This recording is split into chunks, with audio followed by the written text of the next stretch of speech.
नमस्कार दोस्तों, स्वागत है आपका अपने चैनल पर जहां हम सच को बेनकाब करते हैं और झूठ के पर्दे को चाक करते हैं। आज हम बात करने जा रहे हैं एक ऐसे परिवार की जिसने देश को सालों तक अपनी उंगलियों पर नचाया। जी हां, मैं बात कर रहा हूं गांधी परिवार की। सोनिया गांधी, राहुल गांधी और प्रियंका गांधी। लेकिन क्या आप जानते हैं कि इनके पीछे छिपे हैं कुछ ऐसे राज जो आपके होश उड़ा देंगे। और इन राजों को खोलने वाले हैं कोई और नहीं बल्कि बीजेपी के दिग्गज नेता और सच्चाई के सिपाही डॉक्टर सुब्रमण्यम स्वामी। स्वामी जी ने अपने ट्वीट्स और इंटरव्यूज और दस्तावेजों से गांधी परिवार की पोल खोल कर रख दी है। आज हम आपको बताएंगे कि सोनिया गांधी का अतीत कितना रहस्यमयी है और राहुल गांधी का सच क्या है, और प्रियंका गांधी अपने पति रॉबर्ट वाड्रा के साथ क्या क्या कर रही हैं। यहां तक कि उन्हें मारने की बातें भी सामने आई हैं। तो स्क्रीन से नजरें मत हटाइए क्योंकि आज हम आग लगाने जा रहे हैं। और हाँ, ऐसे सनसनी कंटेंट के लिए हमें सपोर्ट करना ना भूलें। यूपीआई पर डोनेशन करें जो आपको नंबर डिस्प्ले पर दिखाई दे रहे हैं। चलिए शुरू करते हैं। दोस्तों, सबसे पहले बात करते हैं सोनिया गांधी की। इन्हें देश की सबसे ताकतवर महिला कहा जाता है। 2004 से 2014 तक यूपीए की चेयरपर्सन रही। लेकिन क्या आप जानते हैं कि इनका अतीत एक पहेली से कम नहीं। सुब्रमण्यम स्वामी ने कई बार दावा किया है कि सोनिया गांधी का जन्म और उनकी असली पहचान पर सवाल उठते हैं। स्वामी जी ने 2015 में एक इंटरव्यू में कहा था कि सोनिया का असली नाम एंटोनिया माइनो है और उनके जन्म के दस्तावेजों में कई गड़बड़ियां हैं। ओप इंडिया की एक रिपोर्ट में भी इस बात का जिक्र है कि सोनिया के पिता स्टेफानो माइनो एक फांसीवादी सैनिक थे जो हिटलर की सेना के लिए लड़े थे। अब सवाल ये है, जब सोनिया का जन्म हुआ तब उनके पिता जेल में थे, तो क्या ये संभव है कि उनकी जन्म की कहानी में कुछ छिपा हो? स्वामी जी ने तो यहां तक कहा कि सोनिया का जन्म प्रमाण पत्र और पासपोर्ट में अलग अलग नाम है, कहीं सोनिया कहीं एंटोनिया। क्या ये सब महज संयोग है या कुछ बड़ा सच छिपाया जा रहा है? और दोस्तों, बात यही खत्म नहीं होती। परफॉर्म इंडिया की एक रिपोर्ट के मुताबिक सोनिया गांधी की शिक्षा पर भी सवाल उठते हैं। स्वामी जी ने दावा किया कि सोनिया ने सिर्फ 5वीं तक पढ़ाई की है और कैम्ब्रिज में उनकी पढ़ाई का कोई ठोस सबूत नहीं है। फिर वो कैसे भारत की सबसे बड़ी पार्टी की कमान संभालने वाली बन गई? क्या ये सब राजीव गांधी से शादी का नतीजा था या इसके पीछे कोई और साजिश थी? स्वामी जी ने तो यहां तक कहा कि सोनिया की भारतीय नागरिकता लेने की प्रक्रिया में भी धांधली हुई। 1983 में जब उन्होंने नागरिकता ली तब उनके दस्तावेजों में कई खामियां थी। दोस्तों, ये सवाल छोटे नहीं हैं। एक विदेशी मूल की महिला जिसके अतीत पर इतने सवाल हैं, वो देश की सत्ता के पीछे कैसे बैठ सकती है? अगर आपको ये भी जानना है कि सच क्या, तो कमेंट में लिखें और हमें सपोर्ट करने के लिए यूपीआई पर डोनेशन करें। अभी तो बस शुरुआत है। अब आते हैं गांधी परिवार के युवराज राहुल गांधी पर। दोस्तों, राहुल को कांग्रेस का भविष्य कहा जाता है, लेकिन सुब्रमण्यम स्वामी ने इनके भविष्य की पोल खोल दी है। स्वामी जी ने कई बार ट्वीट करके राहुल की नागरिकता पर सवाल उठाए। 2019 में स्वामी ने दावा किया कि राहुल के पास ब्रिटिश नागरिकता भी है और इसके सबूत के तौर पर उन्होंने ब्रिटिश की एक कंपनी के दस्तावेज भी पेश किए जिसमें राहुल का नाम राहुल विंसी लिखा था। ओप इंडिया ने इस खबर को प्रमुखता से छापा था कि राहुल ने 2003 में बैकॉप्स लिमिटेड नाम की एक कंपनी बनाई थी और वहां खुद को ब्रिटिश नागरिक बताया था। अब सवाल यह है, अगर राहुल सच में भारतीय हैं तो यह दोहरी नागरिकता का खेल क्यों? क्या वो देश को बेवकूफ बना रहे हैं? और दोस्तों, राहुल गांधी की पढ़ाई का क्या?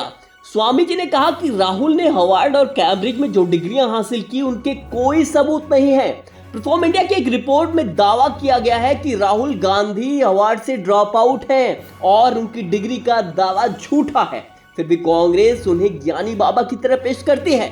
स्वामी जी ने तो यहां तक कहा कि राहुल की राजनीतिक समझ पप्पू लेवल की है और ये बात 2014 और 2019 के चुनाव में साबित भी हुई, जहां कांग्रेस बुरी तरह हारी। दोस्तों, क्या आपको नहीं लगता कि राहुल गांधी का ये युवराज वाला तमगा बस एक ढोंग है?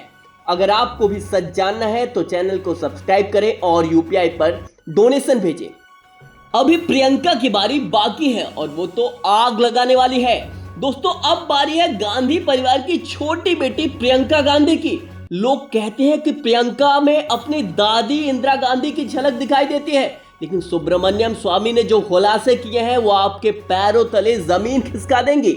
प्रियंका की शादी रॉबर्ट वाड्रा से हुई और ये शादी अपने आप में एक रहस्य बन गई। स्वामी जी ने कई बार ट्वीट करके और इंटरव्यू में कहा कि रॉबर्ट वाड्रा एक ऐसा शख्स है जिसने गांधी परिवार की ताकत का इस्तेमाल अपने जेब भरने के लिए किया।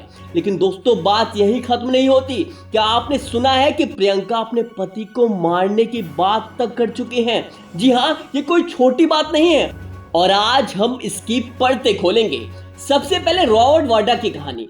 ओप इंडिया की एक रिपोर्ट के मुताबिक वाड्रा एक साधारण बिजनेसमैन थे जिनके पास 1997 में शादी के वक्त कुछ खास नहीं था, लेकिन शादी के बाद उनकी संपत्ति अचानक आसमान छूने लगी।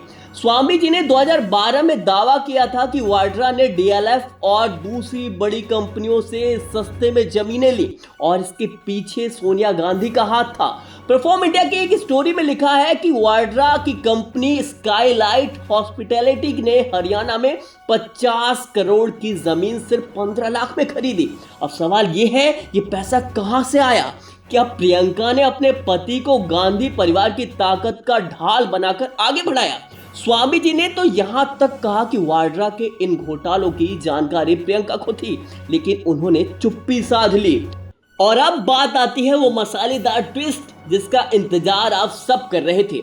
दोस्तों, सोशल मीडिया पर और कुछ खबरों में यह अफवाहें उड़ी कि रॉबर्ट और प्रियंका के बीच सब कुछ ठीक नहीं है। स्वामी जी ने एक बार ट्वीट में इशारा किया कि वाड्रा के घोटालों से तंग आकर प्रियंका ने उन्हें सजा देने की बात सोची। कुछ लोग कहते हैं कि प्रियंका ने गुस्से में वाड्रा को मारने तक की धमकी दी। अब ये सच है या नहीं, ये तो प्रियंका ही बता सकती है, लेकिन स्वामी जी के एक बयान ने इस आग में घी डाल दिया। उन्होंने कहा, गांधी परिवार में हर कोई अपनी सत्ता बचाने के लिए कुछ भी कर सकता है। दोस्तों, क्या आपको नहीं लगता कि ये सब एक बड़े ड्रामे का हिस्सा है? एक तरफ वाड्रा के घोटाले, दूसरी तरफ प्रियंका का गुस्सा और बीच में देश की जनता बेवकूफ बन रही है। लेकिन दोस्तों, ये कहानी सिर्फ घोटाले और गुस्से की नहीं है। स्वामी जी ने ये सवाल भी उठाया कि प्रियंका की शादी के पीछे क्या मकसद था। क्या वाड्रा को गांधी परिवार ने जानबूझकर चुना ताकि वो उनके काले कारनामों का ढाल बना सके? परफॉर्म इंडिया की एक रिपोर्ट में दावा किया गया कि वाड्रा के पासपोर्ट और विदेशी खातों में भी कई गड़बड़ियां हैं। स्वामी जी ने तो यहां तक कहा कि वाड्रा की संपत्ति में सोनिया और प्रियंका का भी हिस्सा है। अब सवाल ये है, अगर प्रियंका अपने पति को मारने की बात करती हैं, तो क्या ये सिर्फ गुस्सा है या इसके पीछे कोई और साजिश? दोस्तों, इस सवाल का जवाब हमें चाहिए। अगर आपको भी लगता है कि गांधी परिवार को बेनकाब करना जरूरी है तो हमें सपोर्ट करें, यूपीआई पर डोनेशन भेजें। अभी तो बस आधा सच खुला है, आगे और आग लगेगी। दोस्तों, अब तक आपने देखा कि कैसे सुब्रमण्यम स्वामी ने गांधी परिवार के एक एक राज को उजागर किया। सोनिया गांधी का रहस्यमय अतीत, जन्म से लेकर नागरिकता तक सवालों के घेरे में। राहुल गांधी का पप्पू वाला सच, नागरिकता से लेकर नाकामी तक की कहानी। और प्रियंका गांधी का ड्रामा, घोटालेबाज पति और मारने की अफवाहें। ये परिवार सालों से देश को अपने जाल में फंसाए हुए है, लेकिन अब वक्त आ गया है कि हम सच को सामने लाएं। स्वामी जी ने जो सबूत पेश किए, चाहे वो ट्विटर हो, दस्तावेज हो या बयान हो, वो साफ साफ कहते हैं कि गांधी परिवार की सत्ता का आधार झूठा और धोखा है। लेकिन दोस्तों, ये सवाल उठाना आसान नहीं है। हम जैसे लोग जो सच को सामने लाते हैं, उन्हें कई मुश्किलों का सामना करना पड़ता है। फिर भी हम आपके लिए ये लड़ाई लड़ रहे हैं, तो अब आपकी बारी है। क्या आप चाहते हैं कि ये सच और आगे बढ़े? क्या आप चाहते हैं कि गांधी परिवार का ये नकाब पूरी तरह उतर जाए? अगर हाँ, तो चैनल को सब्सक्राइब करें, वीडियो को लाइक करें और सबसे जरूरी, हमें सपोर्ट करने के लिए यूपीआई पर डोनेशन भेजें। 9717458653 इस पर आप हमें डोनेशन भेज सकते हैं। आपका एक छोटा सा योगदान हमें इस आग को और भड़काने की ताकत दे। और हाँ, गांधी परिवार अगर ये सोच रहा है कि वो हम पर कानूनी कार्रवाई कर सकता है, तो सुन लें, हमने जो कहा वो सुब्रमण्यम स्वामी के दावे और खुले तथ्यों पर आधारित है। सवाल उठाना हमारा हक है और सच को सामने लाना हमारा धर्म। तो दोस्तों, इस वीडियो को शेयर करें, अपने दोस्तों तक पहुंचाएं और कमेंट में बताएं कि आपको गांधी परिवार का कौन सा राज सबसे चौंकाने वाला लगा। अगली बार फिर मिलेंगे एक नए खुलासे के साथ। तब तक जय हिंद, जय भारत।